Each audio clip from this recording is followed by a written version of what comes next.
last tour? I don't know. It was great. Lots of screaming, yelling, girls, booze.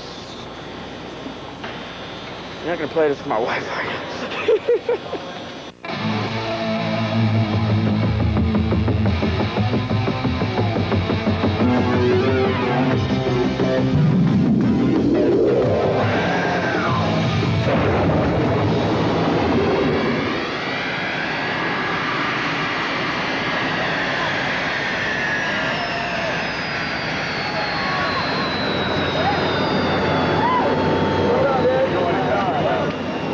First pulled up, there was about 25 or 30 people out by the plane. I thought, this ain't so bad, but then we went around the corner and there's 1,000 or so, or a couple thousand or whatever it was. It's hard to tell. It looked like the whole airport was packed.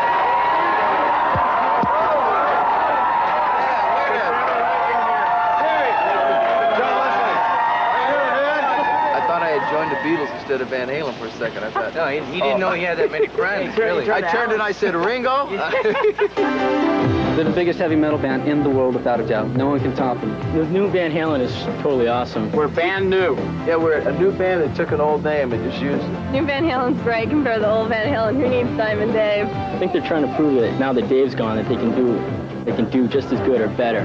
We're not out to really prove anything. It's like we're all musicians. There's no Vegas trip to it anymore. Yeah, the reach for the golden ring, reach for the sky, baby, just spread your wings. Get higher, higher, straight up we'll climb. We'll get higher and higher.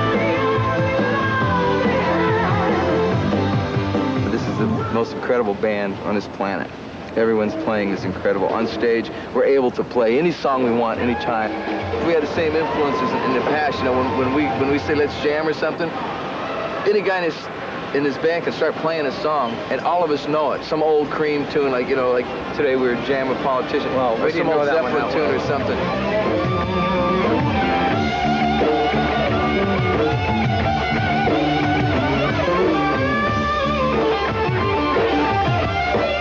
Well, let's put it this way. I've never heard anybody play guitar like Ed. And Sammy compliments Ed not only vocally, but also in the guitar. Musically, I think the band is completely expanded. Because Sammy plays guitar, it allows Ed to further pursue his interest in keyboards and whatever other musical directions he goes into. Sammy, shut up, will you? I can't. 5 or 10 minutes to get him in there. I want to check the keyboard on Why Can't This Be Love. All right. It's against my religion not to talk though, so please. Z. Wait till they hear how loud my bass is.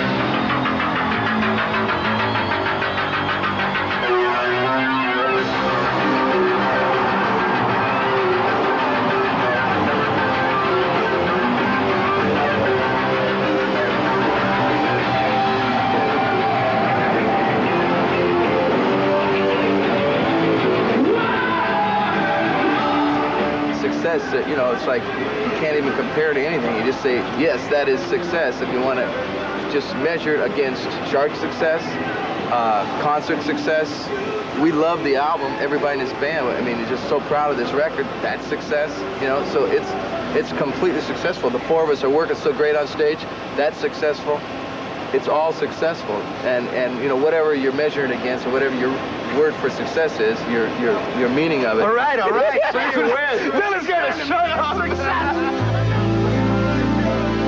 The first time we got together was like we've been together for years. It was incredible. You know, I don't mean to put a certain person down, but it's like there's no more limits, no more governor, you know. It's like just we can do anything we want. Well, we had a toothache for about 11 years, and finally went to the dentist, had it extracted, and now we've got a crown with a gold cap on it. I think they've really pulled off something incredible. When a primary member of a band leaves a rock and roll band, there's always speculation that the band can never be the same, and I think actually they've improved themselves. When Dave quit the band, Alex, Mike, and I were just pretty devastated, really. We were just sitting there going, now what, you know? I mean, here we've worked with a guy for 11 years, so to speak, and he just kind of like took off. We were just a little bit, no, we weren't a little bit. We were a lot pissed off. We just came off a major tour in 1984. It was the best-selling record we ever had. It went to #2 in Billboard. We had the first ever #1 single. Every place we played, we were sold out. And we were just itching to go and do the next record because Edward had written a lot of music. And Dave wanted to be a movie star. About the only thing that I can say that really ticked me off about the whole situation was that it was not told to us straight across the board. Well, it wasn't the creative part of working with him. I think we made some great music together. And he was just living with the guy. He treated everybody like a little lower than him, including us in the band. And, you know, that's not the way a band works. And now with Sammy, we're a band. We're really a band. We're all equal. Nobody's the big cheese, so to speak. And what I could never figure out is why he was the big cheese, except for his attitude, you know? Because Al and I and Mike were, you know, basically the driving force, you know? But he was good at the mouth. At that point, Ed and I really didn't know what the hell we wanted to do. People were calling Ed, Brian May, Pete Townsend, Phil Collins, a number of people, and we were not quite sure whether we wanted to do a all-star record, just different people on a different song, or whether to just remain Van Halen. Well, we flipped the coin, and we both won. We wanted to keep Van Halen, and that's the way it went. And then Sammy walked in, and that was it.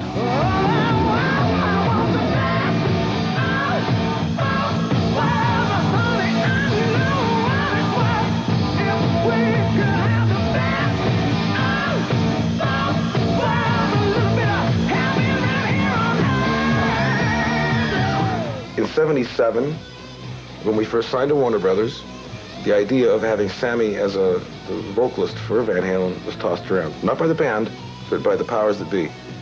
And we didn't find out about that until maybe 3 or 4 years after the fact. And it never materialized because of contractual differences, etc. But, and here's my favorite term, as fate will have it. One day my Lamborghini broke down, and I ended up at Claudio's. You know, just sitting there shooting it. And he just got off the phone with Sammy. Sammy's car broke down too, you know. And Claudio goes, Ed, you seem a little depressed. You know, and I go, yeah, man, I'm bummed. Our singer just took off. And he goes, hey, why didn't you call Sammy? I just talked to Sammy. Why didn't you call Sammy? So I said, give me his number, man. I called him right there from his shop. Well, the first time we got together was actually, believe it or not, we tried to have a business meeting, if you can believe that. I wanted to know what they wanted to do, what their schedule was. I was just getting ready to go in and do an album. In 2 weeks, I was starting my next album. So I was all ready. My band was rehearsed. My songs were written. So we had a sort of a business meeting for about 2 hours. I mean, it was like stupid. We didn't even get anything said. We didn't get anywhere. Finally, thank God, Eddie says, well, let's just jam something. So they'd gotten together all night and jammed some couple songs, that, just some music, some pieces of Summer Nights and pieces of Good Enough, just the riff. So we went in there and I just sang. First time they just started playing Summer Nights and I just was scatting around through the verses and I sang Summer Nights. And just right off the bat, Sammy just came up with a melody, lyrics, everything. I mean, I was going, where's this guy from, you know? It blew me away. Don Landy was just going, you know, jaws dropped. You know, and I remember Don pushed the talkback switch, you know, in the middle of one, and he goes, I think you guys, you know, got a new band happening here.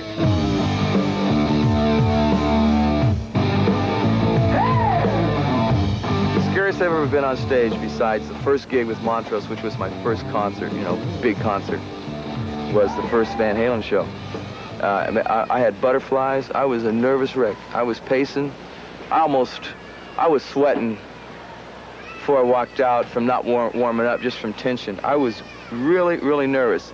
My manager did a crazy thing to us. Our manager. He booked us in Shreveport, Louisiana, a town maybe one of 3 towns in the United States that I've never played because I never had airplay in it. So he starts the tour there, right, where I'm like, Sammy who, you know? The audiences everywhere, including the very first show in Shreveport, everyone just went, "We love you." You know, it was great. 30 seconds into the first song, I got hit with about 20 big giant banners rolled up. So I start unrolling them, looking at them, David Lee who, you know, some other rude statements, and it really, you know, I can honestly say it encouraged me. They accepted Sammy like he was with us. You know, it's like nobody even cared about Dave, you know? It's like, yeah, Sammy, you know?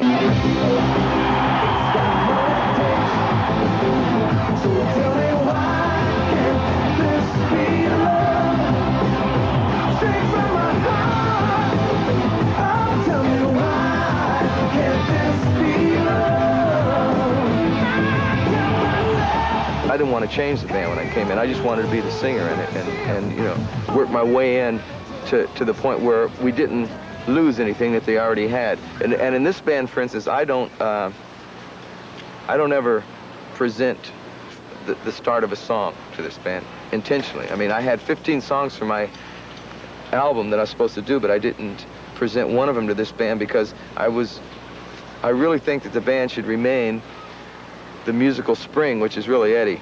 It should remain that, and that way it'll remain Van Halen. And I write all the music for the band, and then I present it to the guys, and they either like it or they go, you know, get that away from me, you know. But I was lucky this last record, they liked everything I wrote. I write just about everything on keyboards. I guess it's kind of tough when you write something on piano because it ends up being pretty melodic, you know, kind of Elton John-ish or whatever. And Alex and Michael contributed a lot to this band. Like Alex, when he starts playing drums, you know, on a song like Dreams or even Love Walks In, the intro, it sounds like it's going to be some semi-mellow kind of cutesy pie little riff or something, and then Alex comes in playing drums and he turns it into a, you know, a crash boom bam rocker.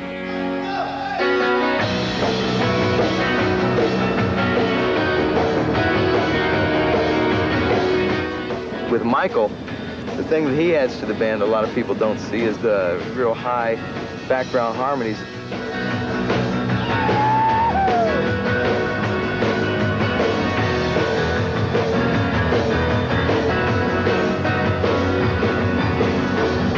It's great. There's just some kind of magic there. Now, I've always had that attitude too, and this band is really there. We just start jamming something, some riff, guitar riff, make a song out of it. A lot of times we write together, you know, like that, you know, to where we just kind of do it, carve it out as it's going.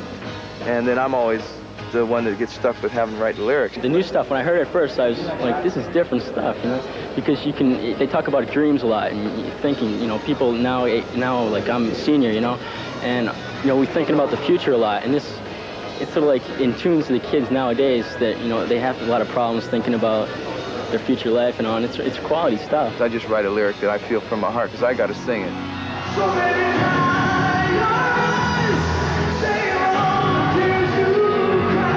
Oh, that's what dreams are made of.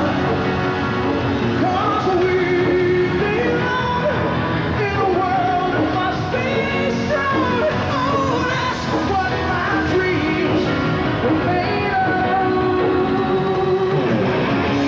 of. I wasn't nervous at all starting 5150. See, Ted Templeman was actually supposed to produce, but then like a week before we were going in the studio, he calls us and he goes, sorry guys, I'm committed to Dave. No, you know, sorry Ted, but, you know, I was actually happy because I really wanted to do it ourselves.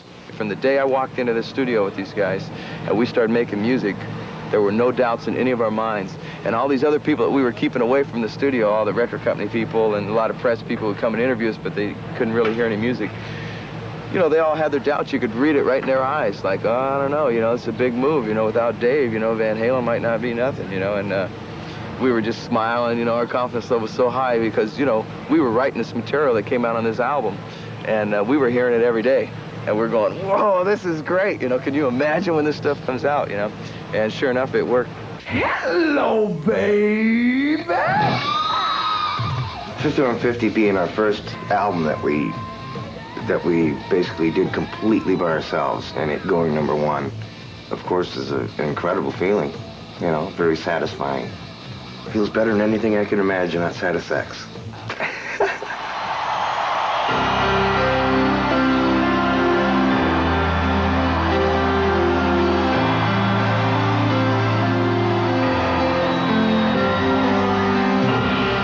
I think my writing's gotten a lot better because I'm not under the pressure of, can I do this? Can I, you know, please? I was never really allowed to play keyboards because a certain person said, hey, you're a guitar hero, man. Nobody wants to see you play keyboards, you know? I'm a musician, basically, and if, you know, if I write something on a saxophone, I'll play it. Al always tells me this, and I guess it's true, that no matter what instrument I play, it always has an edge to it. So even when I play keyboards and and Al and Mike launch in, it still sounds like Van Halen no matter what. You know? Take it or leave it, for better or worse, it sounds like us.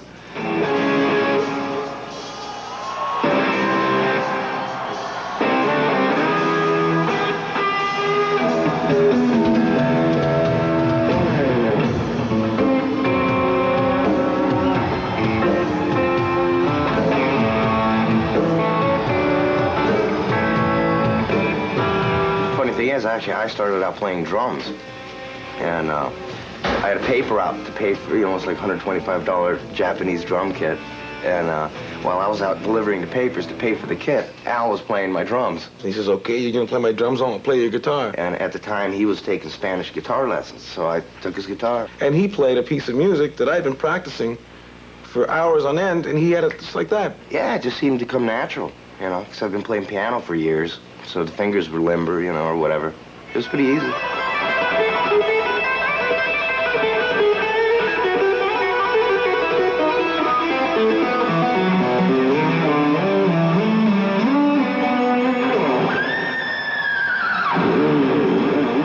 I never had guitar lessons. You know, I just kind of picked it up. Maybe that's why I do some of the weird stuff that I do. I play a little different than most people, doing the finger stuff on the fingerboard, you know, or whatever. Nobody really did it until I did. Now everyone does it. He's never approached the instrument like the average person would do. He's changed the guitar just like Hendrix did a long time ago, but he's taken it a lot further. No one else jumps around like Eddie does, you know? He's the greatest rock and roll guitarist ever. He's the fastest, and he just does wizardry with the guitar. He jams! He jams! Without his Van Halen jams! Is there another beer?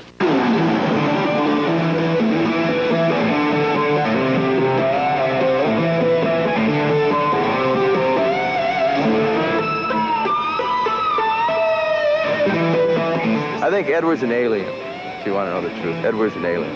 He's not from this planet. I couldn't tell you which planet, but everyone on the planet probably plays guitar. I don't think I've ever seen Ed without a guitar strapped around him. Now, I don't normally take showers with him, so I don't know what he does in the shower. But I'm serious. He plays guitar from the moment he wakes up to the moment he goes to sleep.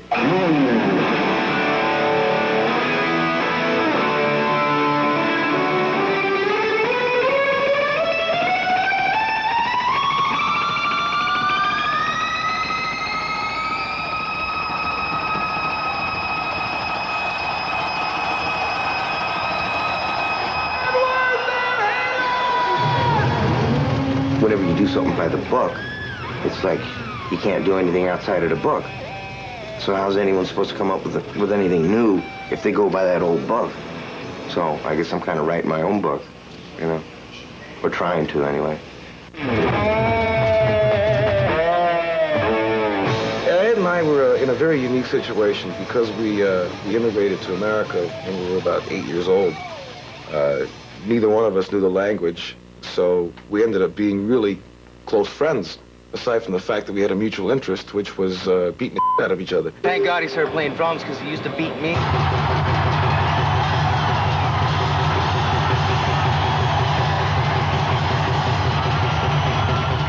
My father was a professional musician, and Ed and I trained on piano for about 10 years to become professional concert pianists.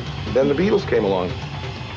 We used to listen to Dave Clark 5 records and beat on ice cream cartons and have cut out paper guitars and stuff. And, you know, it's always what we wanted to do. When my father used to play, we'd be like the intermission band. Al would play drums and I'd play guitar, or Al would play piano and I'd play drums. When I first started playing drums, I admired Ginger Baker, John Bonham, Keith Moon. And I approached the drums not as an instrument per se, but more an attitude, viciously attacking something. I don't think I've gone through a single show where there has not at least been 2 or 3 broken heads, a couple broken cymbals. I use the largest sticks, the heaviest and biggest sticks you can get. They're like baseball bats. Alex is the craziest person I've ever met in this business, and I'm not burning on him, and I'm not trying to make him, out something he isn't. True life, the man is mad. He is nuts. We were staying at a hotel, and they were converting it, and there were a number of tires lying around. In the middle of the night, I decided, why not set fire to the tires? You ever seen rubber burn? It gets the air putrid, all kinds of stuff comes floating around. So I'm sitting there with a match trying to light a tire on fire. I mean, it was useless to begin with. But anyway, what made it even more useless was there was a policeman who I didn't see, and he had his gun drawn on me. He says, "What are you doing?" When you make a living beating things with a stick, what do you expect?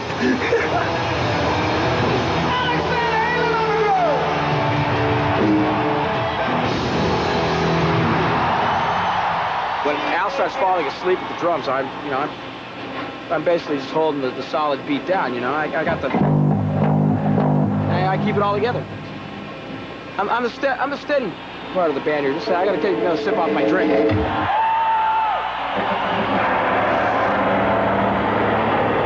I play solo, I'm almost cut off from the people. I can't hear anybody cheering or yelling or whatever. Actually, I'm going through a lot of excruciating pain. I'm rolling around on stage and stuff like that. But I like that. See, that's why I'm in this business. To hurt people and hurt myself.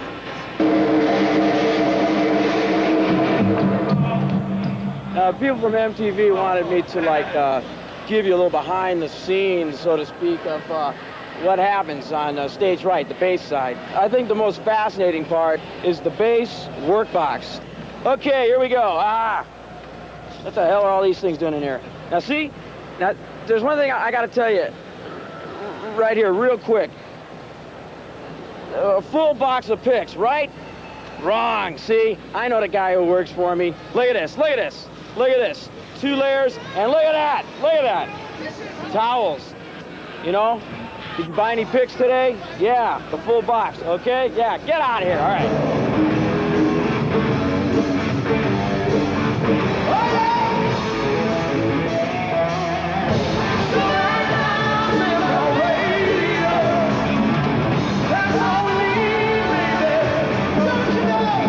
My favorite drawer. I bet you can't guess what drawer this is. How much do you drink, you think? He's immune to this Well, stuff. It doesn't matter. At least 1 bottle of Jack, right? One day I noticed a fly landing on my arm. And it wouldn't get out, would it? I started my chronograph watch here, and I think he lasted about 2.5 seconds. He rolled over dead. I'm what's known as a Tennessee squire in Tennessee. I own a piece of land at the distillery. I drink massive amounts of Jack. I drink massive amounts. See, they know, right? Jack Daniels, right? They know. Anyway, we just built this one out of spare parts that we had laying around, and it turned out real good. And I use it on stage. Sounds great, no problem, The man drinks it, the man plays it. It's a lifestyle like Van Halen,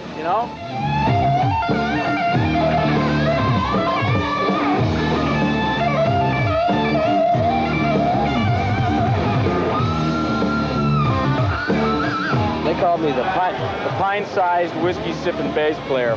He's very melodic when he's not banging his bass on stage like a metal detector.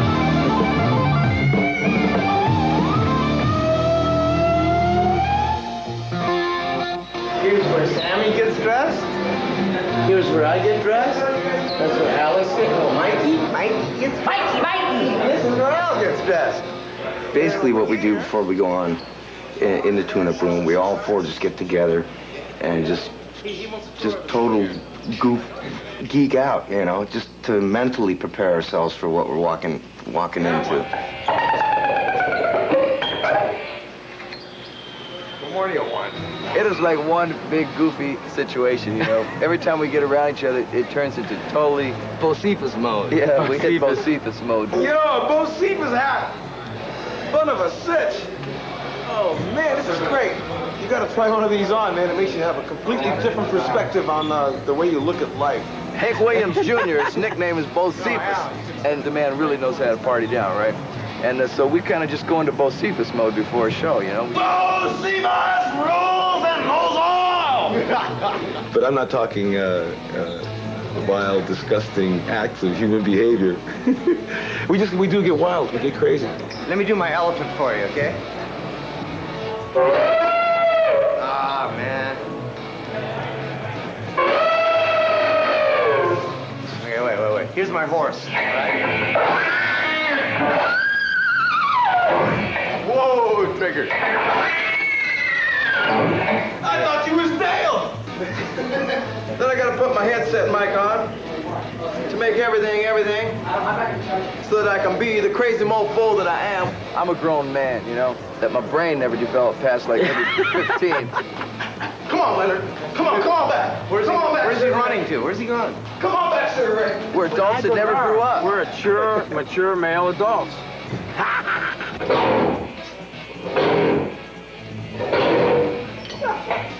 I like my mom, but she's not home. She's tight. But not Jean Bangore. The first leg of the tour, every night we played Addicted to Love about 45 times in a row. So finally, actually, the last few shows, we blew the speakers.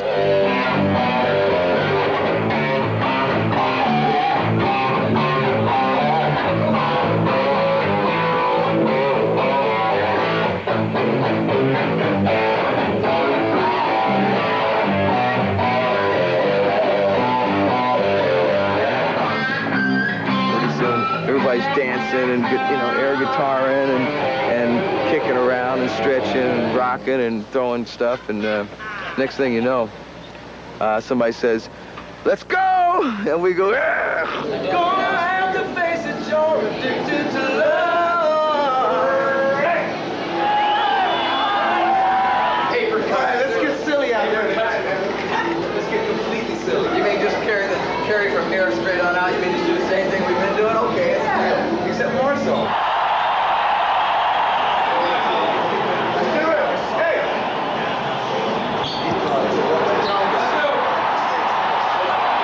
To be honest, God, truth, every night when I set foot on stage, those 2-3 minutes right before we go on, I always get the chills a little bit. The most important thing to me is when you step on stage, you're live. And if you blow it, it's your last chance. You leave town the next day, and there's 15,000 people there saying they stunk.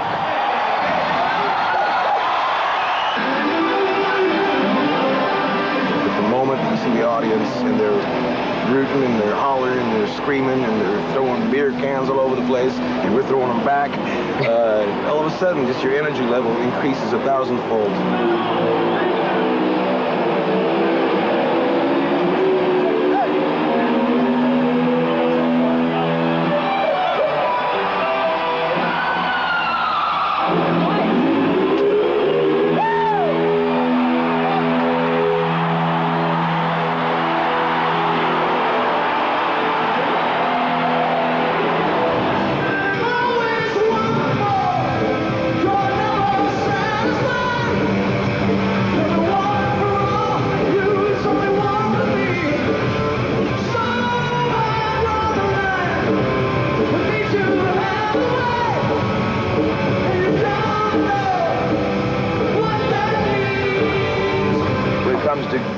Stage, you know, that's where we owe the audience, the people that put down money to see us. We owe them a great show, and everyone in this band is extremely responsible in that sense. When we have to, we deliver.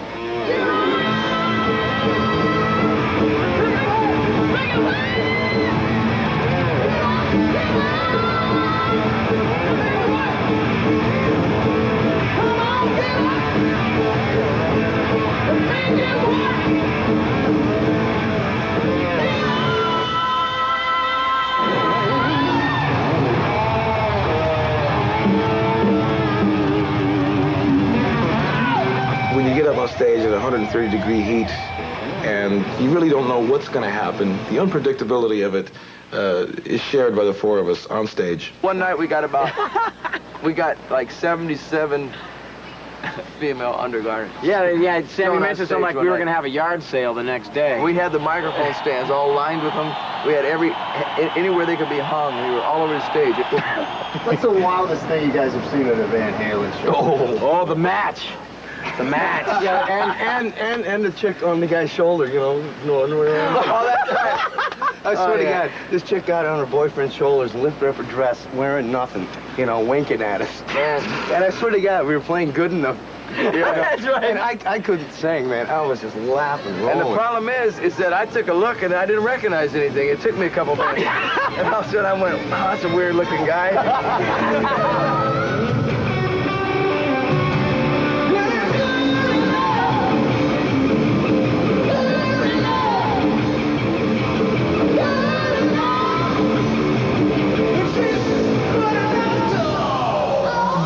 It's just pure music, and I think, you know, that to me is a little classier than ripping the kids off doing some clown show. You know, it's just more down to earth now, and I think kids pick up on that, and I think the music's better too. I don't think about the past at all. I mean, this is what we're doing now, and I mean, the past had its good moments too, but this is like good moment, every moment. The future of Van Halen is just going to be, you know, I mean, we are in this for life. We're just going to continue on, you know, making the best possible music we can. Hopefully the fans will like everything we do. Just blaze on. If I hit 80, if I make it that far, I'll still be doing the same thing. I might not be jumping. I might be sitting on a stool, but I'll still be making music. What makes us different than any other band? We're Van Halen. Yeah, that's right. I have to say that's it, because there's no really describing it. That's like an elusive element that separates bands. Look at these three guys, man. There ain't no other three humans like these guys. Yeah, and much less him.